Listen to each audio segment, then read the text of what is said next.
Ya lo habíamos anunciado antes de la pausa. A ver, el Perú sigue descendiendo en el ranking global de transparencia internacional. A ver, en solo 2 años, atención, nuestro país pasó de 36 a 31 puntos en el índice de percepción de la corrupción 2024 de transparencia internacional. Y sobre este tema vamos a conversar con nuestro invitado, José Eliche Navarro, director ejecutivo de Proética y exministro del Interior. Bienvenido. ¿Qué tal? Buenos días, Diana y Fernando. Gracias por la invitación. A ver, señor Eliche, cada vez que hablamos de corrupción, los peruanos tenemos muy cerca este problema y sabemos que nos debilita, nos resta y cada año percibimos los efectos que tiene este problema. ¿Qué nos dicen las cifras que se han dado a conocer en los últimos días? Bueno, es una constatación de que la corrupción sigue entre nosotros muy fuerte. Y el Perú, particularmente desde 2022 hasta la fecha, ha venido descendiendo, ¿no?, de manera sostenida en este índice, que es un índice de percepción en realidad, ¿no?, pero que es, digamos, elaborado a partir de estudios que se hacen a lo largo de... ¿Y cuáles son los principales indicadores que se tienen en cuenta para elaborar ese índice? Son muchos. Para empezar, yo creo que es importante conocer la metodología, lo digo muy brevemente, de elaboración del índice, ¿no? Son 13 fuentes internacionales del mayor prestigio, encabezadas por el Banco Mundial, ¿no?, el Foro Económico Mundial y otros similares en el mundo. Son 13 fuentes. 8 de esas fuentes registran problemas en el Perú que están vinculados con la corrupción, la estabilidad política, ¿no?, y ese tipo de mediciones. Y Transparencia Internacional reúne y va trabajando esos datos a lo largo del año, verificada la metodología que tiene elementos de trabajo científico por uno de los órganos científicos más importantes de la Comunidad Europea, que es un órgano de la Comisión Europea. Entonces, y cada año se va mejorando. Entonces, lo que tenemos es un índice de percepción de corrupción a nivel público, o sea, del Estado. La corrupción, por supuesto, también incluye a los privados, pero este es solamente público. Pero se va avanzando, digamos, ¿no? Y este año se ha enfatizado mucho en el vínculo entre la crisis climática y la corrupción, que a veces no la vemos, ¿no? Entonces, como Diana dijo al inicio, pues la corrupción está entre nosotros, no se va, ha estado siempre, ¿no? Registramos casos de corrupción emblemáticos muy grandes desde mediados del siglo XIX y seguramente antes, que todos conocemos, el Guano, el contrato Dreyfus, etcétera, y todo lo que sucedió después, hasta nuestros días, que hemos caminado entre escándalo y escándalo, y la corrupción, digamos, es parte de nuestra realidad, pero como se ha dicho aquí, pues nos resta oportunidades, obstaculiza el desarrollo infraestructural. Claro, por ejemplo, para que hayamos bajado, aunque que las cifras ascienden, pero eso significa que hemos bajado porque del puesto 101, que estábamos siendo el país menos corrupto, más íntegro, ahora estábamos en 101, ahora estamos en 127, ¿no? En un año. Así es. En un año, terrible. Ahí ha entrado mucho a jugar para que bajemos. La inestabilidad política y el saber que la presidenta tiene varias denuncias, que su entorno también las tiene. ¿Qué otros factores así, ejemplos concretos, tienen que haber impactado en los índices para que bajemos de 101 a 127? Eso, porque mientras nosotros estamos hablando, seguramente hay alguien por ahí que está cometiendo un delito vinculado con el concepto de corrupción. Ese delito se revela cuando los medios de comunicación, digamos, lo comunican, cuando el Ministerio Público también lo comunica, oficializando algún tipo de investigación, la policía, etcétera. Por eso es de percepción. Y en el caso peruano tenemos los casos de la presidenta, ¿no?, el caso Robles, el caso del cofre y demás, ¿no es cierto? Tenemos las leyes que ha aprobado el Congreso que debilitan, digamos, la institucionalidad del Eso es muy sistema de importante. justicia. Sí, claro. Eso de hecho impacta, ¿no?, el sistema hacia de abajo. justicia y impactan, y estos observadores van tomando nota de estas cosas, y esto, digamos, incide sin duda sobre un índice de este tipo. ¿Y se ha tomado nota sobre en qué instituciones del Estado o en general, en qué instituciones percibe el ciudadano que hay mayor corrupción? Bueno, yo creo que las encuestas lo dicen, ¿no?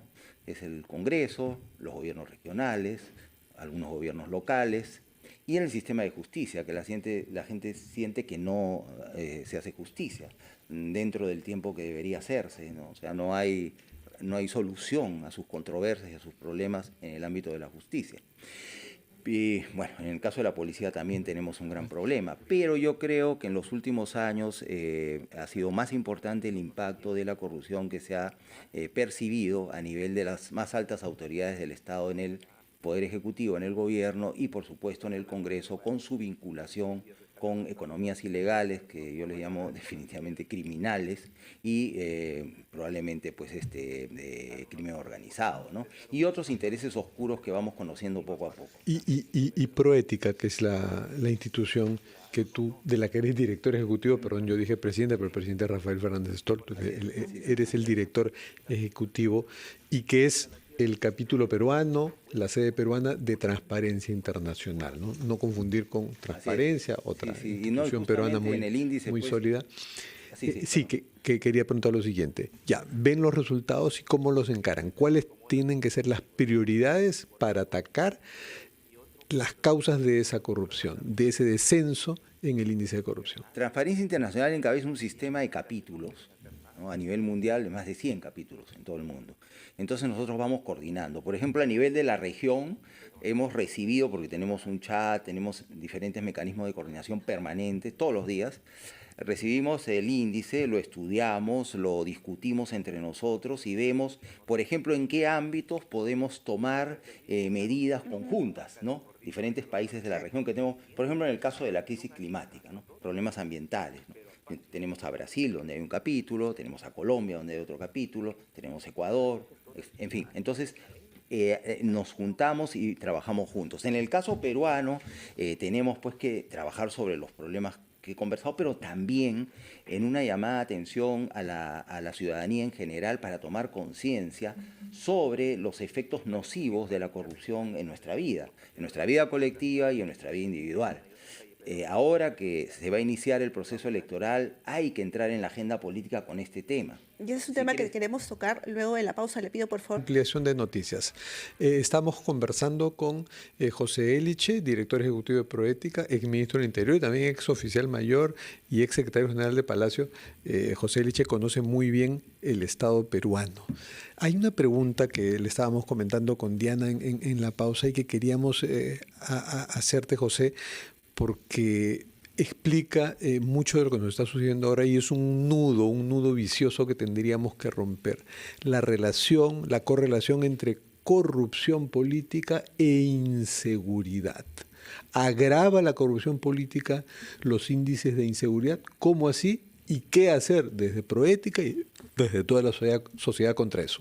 Sin duda contribuye a agravar la crisis de seguridad ciudadana. La corrupción justamente corrompe, ¿no? todo espacio en el que está presente y crece. Entonces, obviamente, bueno, hay problemas de corrupción en la Policía Nacional. La mayoría de policías no son corruptos, pero hay un núcleo ahí de policías que sí lo son, y esos pues le hacen daño a toda la policía y a todo el país. Además, tenemos el problema del mal ejemplo de las autoridades que tienen que ver con esto, ¿no? Si ellos están involucrados o no deslindan claramente con actos corruptos, pues lo que hacen es motivar, ¿no? O la consecuencia es que la gente piensa que sí hay un vínculo entre autoridades y corrupción, y bueno, y en el caso de la inseguridad, quienes tienen que tomar las decisiones en ese ámbito, si están vinculados pues a economías ilegales o a organizaciones criminales o no deslindan adecuadamente con ellas, tenemos el mismo efecto, ¿no? Bueno, ¿qué cosa se puede hacer? Bueno, yo no voy a ser candidato a nada, no pertenezco a ningún partido, yo a lo único que voy a ser candidato es a ser un ciudadano que pueda vivir tranquilo en su país, que es lo mismo que espero para el resto de las peruanas y los peruanos, ¿no es cierto? Y para eso, o sea, dirigirnos cada vez que tenemos la oportunidad de estar en un medio de comunicación y decirle a la ciudadanía, por favor, no paguen coimas, ni un centavo. ¿no? Rechacen y denuncien la corrupción. En todo sentido. En todo sentido, Claro. piensen que podemos vivir en un país mejor, este país hermoso, con gran potencial. ¿Ya? Digamos, es como renunciar, ¿no? a tener todo lo que merecemos de un país que realmente nos puede dar todo, pero lo rechazamos digamos, con estas conductas corruptas, ¿no? Normalizamos muy fácilmente, normalizamos fácilmente la corrupción, Así es. porque ya no nos sorprende cuando vemos, bueno, a mucha gente no le sorprende, a mí sí me molesta, pero cuando vemos a la gente de repente darle en la mano a un policía un poco de Nada. dinero, no nos consideramos que puede ser parte del día a día. Así Eso es. también es grave. Bueno, desde que yo era niño, o sea, hace muchísimos años, escucho aquella expresión, ¿no? Bueno, roba, pero hace obra. O sea, eso ya es duele tanto, ¿no? la fuente de la normalización, ¿no? Ya a nivel cultural, está arraigado en nosotros y tenemos que transformar eso, ¿no? Si quieres una revolución, pues combate la corrupción para que veas cómo el país empieza a cambiar radicalmente, creo yo, ¿no? Por supuesto hay que hacer muchas cosas más de manera concreta, precisa, profesional y demás, pero el país empieza a cambiar, se transforma, ¿no? Es darle vuelta Y la corrupción se sabe ocultar muy bien, ¿no? Por De supuesto. intenciones de diferentes políticos. Claro. No voy a dar un ejemplo claro, pero hay en el Congreso diferentes iniciativas que especialistas califican de actos de corrupción. Sí, claro, vamos conociendo así a poquitos, a veces cosas que ni imaginábamos. Leyes ¿cierto? ocultas. Sí. Fernando. Ahora, algo que favorece esta normalización, como mencionaba Diana, de la corrupción, y tú lo mencionaste, pero hay que subrayarlo y si es necesario con nombres y apellidos, te pediría los nombres y apellidos, son los malos ejemplos que dan las altas autoridades. Porque claro, pues si uno ve que su presidente, su ministro, apaña, si no es corrupto, que es difícil decirlo, apaña la corrupción, o está más interesado en defender sus cuitas judiciales que en su misión de combatir la inseguridad. Estoy hablando, por ejemplo, del caso del ministro del Interior, José Santibáñez. ¿Qué podemos hacer al respecto? ¿Cómo reclamar que las autoridades den el ejemplo? Claro, por ejemplo, no, es que, a ver, ¿qué ve la ciudadanía? Una presidenta que dice una cosa y después dice exactamente otra, al contrario, ¿no es cierto? Y no pasa nada, ¿no? Una presidenta que da una versión sobre el tema, por ejemplo, del COFE, y resulta que hay testigos que dan una versión distinta y eso está en investigación, ¿no? En el Congreso, congresistas que niegan que le hayan robado parte del sueldo a sus empleados y escuchamos grabaciones, vemos audios que se han grabado, chats, lo que sea.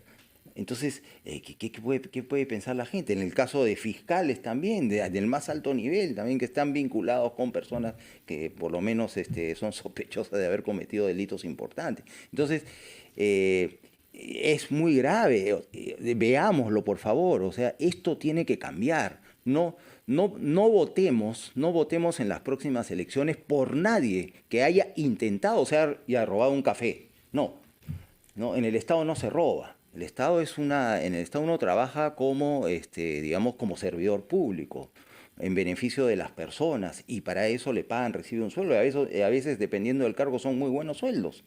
Entonces, por favor, no votemos en las próximas elecciones, por ejemplo, una máxima de aquí hasta abril de 2026, no votemos, ¿no? Por alguien que se haya querido robar un café o se haya robado un café. O que Nada. tenga una denuncia por violación y que luego... Ya. La ligera sospecha, ¿para qué arriesgarnos? La Sí, verdad, sí. si tenemos un potencial candidato que podría ser finalmente en el Congreso, en el Ejecutivo, una autoridad que refleje lo mal que está ubicada. Señor Exactamente. Eliche, muchas gracias por estar en Ampliación Gracias de a Vista. ustedes. Y muchas gracias.